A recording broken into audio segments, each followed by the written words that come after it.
The rain poured relentlessly over the quiet suburban street as I sat on the cold, unforgiving steps of my own home, my coat wrapped tightly around me, shivering not just from the chill but from the unbearable sting of betrayal that burned deeper than any winter wind could. In my hand, I clutched an envelope so small it almost seemed insulting, containing exactly $7, the entirety of what my son, the boy I had raised with love, care, and endless sacrifices, had deemed sufficient to give me after a lifetime of devotion, guidance, and support. I could still hear the harshness in his voice, the coldness that seemed to have replaced any shred of compassion he might once have felt. "That's all I can give you. Now leave." Those words replayed in my mind like a relentless drumbeat, each repetition twisting the knife further into my heart. I had been a father, a husband, a protector, the man who had wiped away his tears, cheered the loudest at his achievements, and comforted him in every heartbreak, yet none of that mattered anymore. I remembered the way Maria, my beloved wife, used to sit beside me, her soft hands entwined with mine, reassuring me that love and family were the only treasures worth holding, and now, without her, I was left alone to face the stark reality that our son had turned his back on everything we had built together. Every memory of our past, the laughter that filled our home, the quiet nights where we shared stories, the small acts of tenderness that made our lives rich in love, now felt like a cruel mockery as I contemplated how easily he had discarded me, a man who had given his life to him.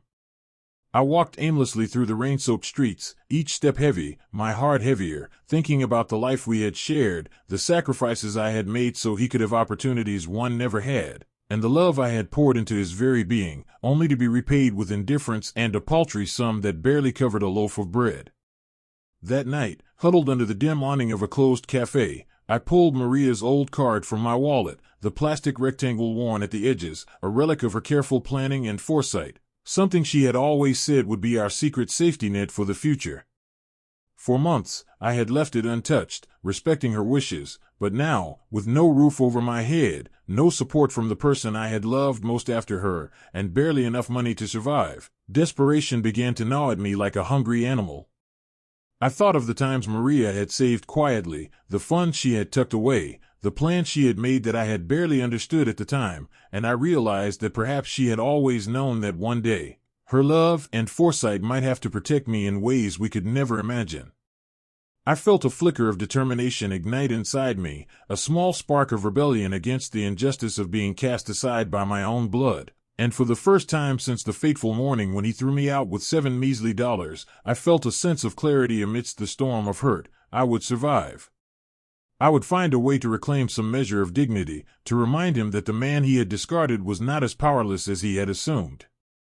The streets were empty, the world seemed to have shrunk to the sound of rain dripping from the rooftops, and yet in that solitude, I felt a strange kinship with Maria, as if her presence hovered just behind my shoulder, whispering courage and resolve into my ear, guiding me to take the first step toward a life that had been stolen from me, not by fate, not by circumstance, but by the betrayal of the one person who should have protected me as I had protected him. I remembered the way he had looked at me that morning, the cold calculation in his eyes, the way he had counted out to $7 as if it were a final, merciless sentence rather than a mere gesture of neglect. And the rage that simmered inside me was tempered by a deep, sorrowful grief that made the entire world feel unbearably heavy, like I was carrying not just my own heartbreak but the weight of all the love and loss that had defined my life. Yet even as despair threatened to overwhelm me, I felt Maria's hand and spirit, her calm strength giving me the courage to rise from those steps, to walk through the rain with soaked shoes and a heart bruised but not broken, and to make a decision that would alter the course of our lives forever. I knew then that the envelope of $7 was more than just a sum of money. It was a symbol of the contempt, arrogance, and ingratitude that my son harbored, and it fueled a quiet fire within me, a determination not for vengeance alone, but for justice, for dignity, and for the vindication of a lifetime of love and sacrifice that had been callously dismissed. As I wandered through the wet, dim streets, the city lights reflecting off puddles like shattered pieces of a life I had once cherished, I resolved that I would not let this betrayal define the end of my story. With Maria's card safely in my wallet, her legacy of foresight and love now a shield against the world's cruelty, I realized that I had the means to fight back in a way that was clever, precise, and utterly transformative. And so, with every step, every shiver from the cold, every memory of laughter and loss, I began to plan, not just a survival, but a reclamation of the life that had been stolen. A reckoning that would ensure my son could never forget the consequences of casting away the very man who had given him everything. A reckoning that would be as inevitable and unstoppable as the rain that now soaked me to the bone, leaving me drenched but resolute, shattered yet unbroken, alone yet guided by the enduring love of Maria, who had never abandoned me and whose wisdom and foresight would light the path toward the justice that I so deeply deserved and that he, in his arrogance, had failed to see coming. The morning after that freezing, rain-soaked night, I walked into the bank with Maria's card clutched tightly in my hand, the weight of it both literal and symbolic, knowing that the piece of plastic contained more than money. It held the power to change everything, to give me the leverage I had been denied by my own son's cruelty, and as I approached the teller, my pulse quickened with a mixture of fear, anticipation, and a strange, liberating thrill. I handed over the card with hands that trembled slightly, not from weakness, but from the magnitude of what I was about to unleash, and when the teller, a young woman with a polite smile, swiped the card and hesitated, a chill ran down my spine, sensing that something unusual was unfolding, and then the bank manager, a tall, stern man named Mr. Carlton, appeared, his expression shifting from routine professionalism to shock and disbelief as he steadied the screen before him, his brow furrowing, lips parting, and then a small stutter escaping as he said, "Sir, this card, it shouldn't even be active, it belongs to Maria DeLuca, and it has substantial funds," and in that moment, the world seemed to tilt slightly, the ordinary hum of bank machines fading into silence as I processed his words, the reality hitting me like a thunderclap that Maria had left not just a safety net, but a treasure trove, a hidden fortune that I had never fully realized, and suddenly, my desperation from yesterday transformed into a potent mixture of empowerment and righteous fury, because now I held not only the means to survive but the means to reclaim what had been stolen from me in more ways than one, the tellers whispered among themselves, glancing nervously at Mr. Carlton, and the faint sound of telephones ringing added to the charged atmosphere, as if the building itself were aware that something monumental was occurring. And I felt a thrill run through me, a rush of vindication so sweet it was almost intoxicating, imagining my son's face if he ever knew that the very card he would have dismissed as inconsequential was now the instrument of my quiet reclamation, a lifeline woven from love, foresight, and his own oblivious arrogance. And I realized in that moment that Maria had left me a final gift, a tool for justice, and I would wield it with patience, precision, and subtlety, ensuring that the lesson he needed to learn would cut deep, that he would come to understand in the most profound and unavoidable way that cruelty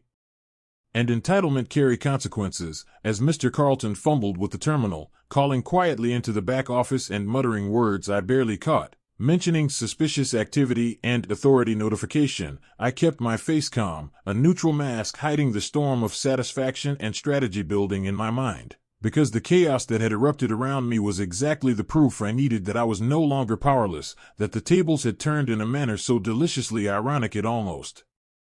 felt like poetic justice. And when the whispers of bank security and soft murmurs of concern floated toward me, I felt a surge of connection to Maria, as if her gentle, wise voice were speaking through the storm of confusion, reminding me to act with caution but not fear, to let the momentum build, to take small, deliberate steps that would ensure my survival and my eventual triumph. And with every subtle flicker of panic I observed in the bank staff, my resolve hardened, my plan crystallized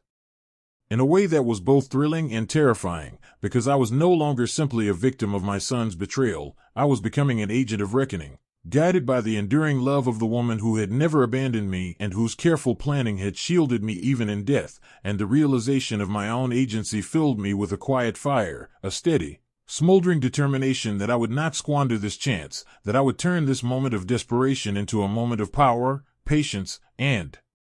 ultimate vindication. And as I left the bank, a small stack of cash now in my possession, the rain had stopped, and the streets glistened like silver under the morning sun, reflecting not only the world around me but the new reality I was stepping into, a world where I was no longer helpless, a world where my son's arrogance and cruelty could be met with the precision and patience of a man who had nothing left to lose, yet everything to gain. And as I walked away from the bank, each step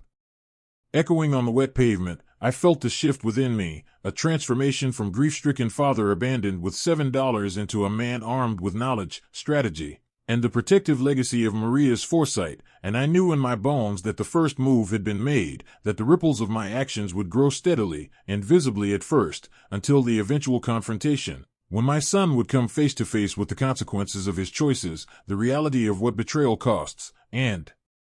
the undeniable truth that love, loyalty, and foresight, even from beyond the grave, carry a power that entitlement and greed can never comprehend, and in that quiet, momentous clarity, I smiled inwardly, feeling for the first time in days a mix of peace, anticipation, and the sweet, intoxicating satisfaction of knowing that the wheels of justice had begun to turn, that my son's world, built on arrogance and disregard for the one who raised him, was about to be shaken in ways he could never foresee, all because I had taken the first, careful, deliberate step, guided by the love and wisdom of Maria, armed with her card, her legacy, and a patience forged from years of heartbreak and betrayal. And as I vanished into the city streets, blending with the crowd, I carried with me not only money but a plan, not only survival but the seeds of reckoning, and a burning resolve that the story of $7 would become the catalyst for a reckoning that my son would never forget, a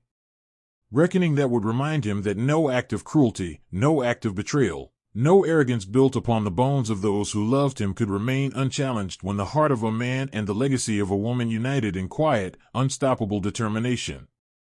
Weeks passed since that fateful day at the bank, and I had settled into a careful rhythm of observation and planning, watching my son from a distance as he flaunted his wealth, his arrogance, and his careless indulgences, unaware that the very life he considered untouchable was slowly unraveling under the influence of the one person he had dismissed with nothing but $7 and a cold word. And as I sat in the shadows of cafes and quiet streets, I began to understand the full measure of his character, the cracks hidden beneath his confident exterior, the weaknesses born from entitlement and ignorance, and I realized that revenge, if executed with patience, precision, and subtlety, could be sweeter than any instant gratification, that it could strike with the quiet inevitability of a storm, unstoppable yet imperceptible until it was too late, and so I began small, testing boundaries, making minor transfers, moving just enough of Maria's funds to live comfortably without drawing immediate attention, savoring the thrill of knowing that each seemingly insignificant action was a thread in a web that would eventually enmesh him completely, and with each successful move, my confidence grew, my anger at his betrayal tempered by a cold, deliberate calculation that had replaced the raw hurt with strategic purpose, and I watched him throw lavish parties, spend recklessly on luxuries, and boast to friends about achievements that were built on nothing more than arrogance and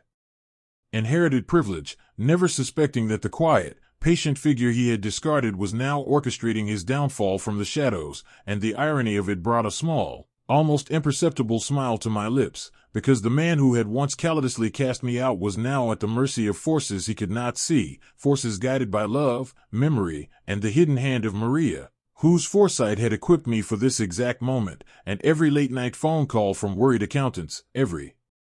frantic inquiry into missing funds, every sleepless night he endured as he tried to piece together what was happening, brought me a darkly satisfying sense of justice, because I knew what it was like to be abandoned, to be left with nothing but heartbreak, humiliation, and $7, and now he was tasting a fraction of that despair, a lesson wrapped in consequence and inevitability. And yet I felt no cruelty beyond what was necessary, for my plan was not born from vengeance alone but from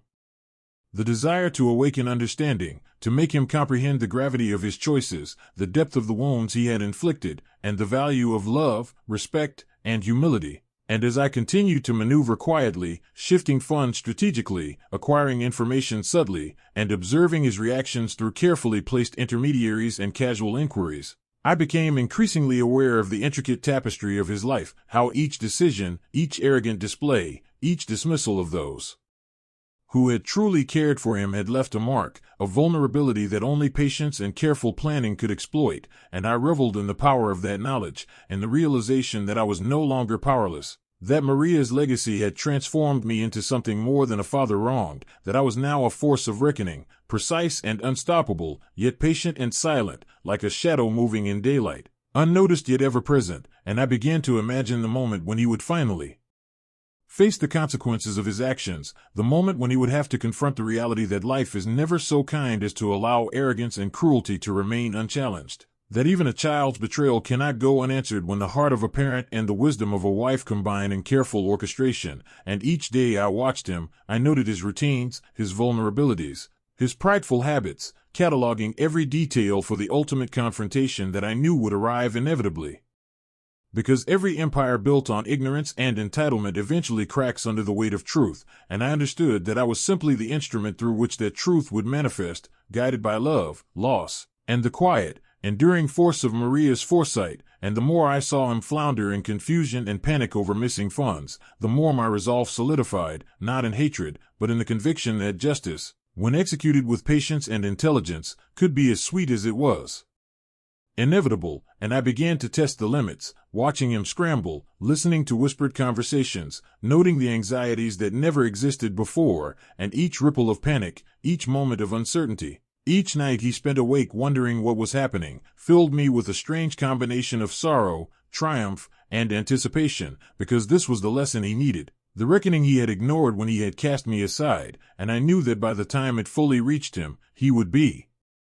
forced to understand not just the consequences of betrayal, but the weight of love and trust that he had so carelessly dismissed, and in the quiet, reflective moments of my own nights, I felt Maria's presence guiding me, her hand steadying mine, her smile whispering encouragement, reminding me that this was not cruelty, but justice, and that the careful orchestration of my actions, the patience, subtlety, and precision, were the hallmarks of a lesson that would resonate far deeper than any impulsive confrontation could ever achieve, and as the days turned into weeks, and the weeks into months, I observed, I acted, I waited, and I prepared, knowing that the culmination of my plan, the moment when my son would finally face the truth of his arrogance, would arrive with devastating clarity, and that when it did, he would understand in a way that could never be unlearned, that betrayal has consequences, that love has weight, and that those who discard the people who truly care for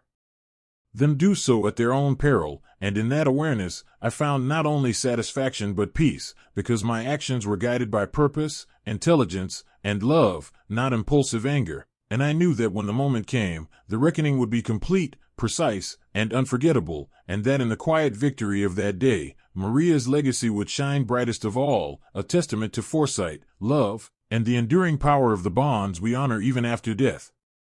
The months of patient observation, careful planning, and quiet manipulation finally reached their apex, and I watched from a distance as my son's world, once so meticulously constructed on arrogance, entitlement, and the belief that he could discard those who loved him with impunity, began to crumble in ways he could neither anticipate nor control. Every sleepless night, every frantic phone call to accountants, every whispered consultation with lawyers, and every desperate attempt to trace missing funds forming a tapestry of panic and confusion that I, guided by Maria's foresight and the meticulous strategy one had developed, observed with a calm and steady heart. And yet despite the satisfaction that burned within me, there was also a bittersweet ache, a reminder that revenge, no matter how clever or justified, could not erase the years of betrayal, the sting of being cast aside with $7, or the pain of seeing the child you raised become a stranger. But I knew that what I was orchestrating now was justice, not cruelty, a reckoning that would illuminate the consequences of greed, neglect, and arrogance in a way that words, lectures, or confrontation never could. And as I traced the web of his unraveling life, I saw him struggle to maintain his image, to hold on to the fragile illusion of control, and each tiny failure, each moment of frustration and doubt, filled me with a quiet, almost reverent sense of triumph, because he was finally confronting the reality of what it meant to betray the very people who had given him life, love, and guidance, and I began to envision the moment when our paths would finally cross again. The moment when the man who had once handed me $7 and told me to leave would stand before me, humbled, broken, and forced to reckon with the consequences of his choices, and that moment, I knew, would not require theatrics, shouting, or threats, because the truth, when allowed to unfold naturally, is a far more devastating and memorable teacher than any confrontation staged in anger or spite, and so I prepared, meticulously, arranging my life and actions so that when we finally met, the full weight of his arrogance and neglect would be undeniable, unavoidable, and etched into his memory forever, and in those preparations, I felt the steady, reassuring presence of Maria beside me, a guiding hand from beyond, whispering patience, wisdom, and courage, reminding me that the ultimate victory was not simply in the collapse of his fortune, but in the restoration of my dignity, the affirmation of the values we had held dear, and the demonstration that love, foresight, and integrity endure far beyond betrayal. And then the day arrived, seemingly ordinary at first, yet charged with an invisible tension, when he came to me, eyes wide, voice trembling, pride shattered, and hands empty. And I saw the realization flicker across his face, the dawning horror that the life he had built on entitlement, cruelty, and ignorance could not withstand even the quiet, deliberate actions of the one he had discarded, and I did not rush him, did not gloat aloud, did not speak harsh words, but simply handed him an envelope, a mirror of the one he had given me, small and unassuming, yet heavy with meaning, and when he looked inside, he saw only $7, and the weight of recognition, comprehension, and shame settled over him like a physical force, and I spoke softly, clearly, every word measured, every syllable infused with the gravity of years of pain and the lessons of love betrayed. Do you remember this? This is what it felt like to be discarded, to be given nothing but what was convenient and meaningless, to be treated as though you had no worth, and now you understand the impact of your choices, the gravity of how you treated those who loved you most, and the emptiness of arrogance and cruelty. He stood silently, tears brimming, shoulders slumped, voice barely a whisper as he choked back words, unable to articulate the remorse, the shock, and the bitter clarity that now flooded him, and in that silence, I felt a profound sense of peace, because vengeance had served its purpose, justice had been enacted, but the ultimate lesson, the awakening of conscience, the reckoning of the heart, had been delivered with precision, love, and restraint, and I realized in that moment that Maria's wisdom, her foresight, and her enduring care had guided me to a victory far greater than any monetary recompense could provide, the restoration of dignity, the affirmation of values, and the undeniable demonstration that betrayal carries consequences, that love endures beyond death, and that patience, strategy, and moral clarity can reshape even the coldest, most arrogant hearts. And as he sank to his knees, sobbing quietly, I felt no satisfaction in his pain beyond the necessary awareness it